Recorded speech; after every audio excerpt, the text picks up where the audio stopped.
Iran faces a risky transition with the killing of its supreme leader, his death leaving a power vacuum atop the regime.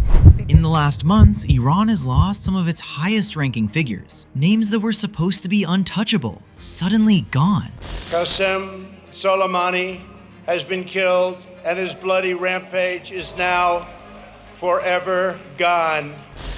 Iran's formerly supreme leader, Ayatollah Khamenei, is dead. And every time it happened, people expected the same thing. This could destabilize the entire system. But then something strange happened. Within days, sometimes hours, new figures stepped in.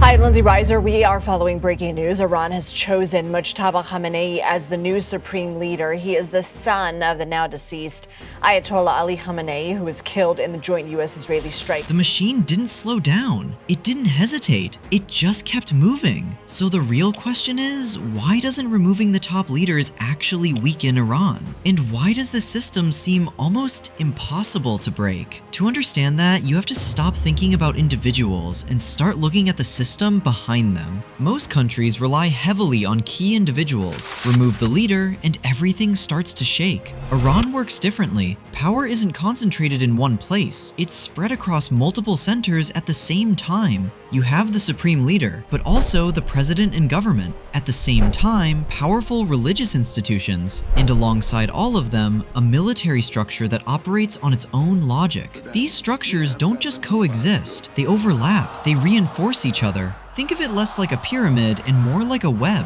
If one strand breaks, the rest still holds the structure together, which means removing one person doesn't collapse the system. It barely even interrupts it, but this only works because one part of that system is far more powerful than most people realize. At the center of this network sits a force that's not just military. It has its own intelligence units, its own economic empire, and its own operations far beyond Iran's borders. This is the Islamic Revolutionary Guard Corps, and it doesn't function like a traditional army. It operates in layers, in networks, and in decentralized units that can act independently. So when leadership changes, operations don't stop, because decisions aren't coming from just one place. They're already distributed across the system. And this is where things get even more interesting, because the real glue holding everything together isn't power, it's belief. Most systems depend on loyalty to a leader. Iran depends on loyalty to an idea. Since 1979, the entire structure has been built around a single foundation, the continuation of the Islamic Revolution. That idea sits above any individual, which means leaders are replaceable, but the system is not. People inside the system aren't loyal to a face, they're loyal to what that face represents. آمریکا و صهیونیسم بدانند شهادت پدرم موجب بیداری بیشتر فطرت انسانها در جبهه مقاومت شده و روزگار آنها را تیره و تار و خانه‌های عنکبوتی آنها را فرو خواهد. And that's why replacements happen so fast. There are always trained figures ready, clear hierarchies, defined succession paths. It's not improvisation, it's preparation.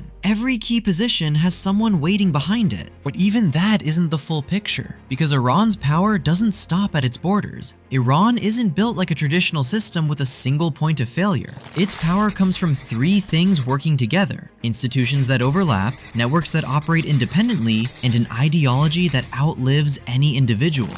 So when a leader disappears, the system doesn't collapse, it adapts, it replaces, and it continues. Because in the end, you can remove the faces, but you can't remove the structure behind them.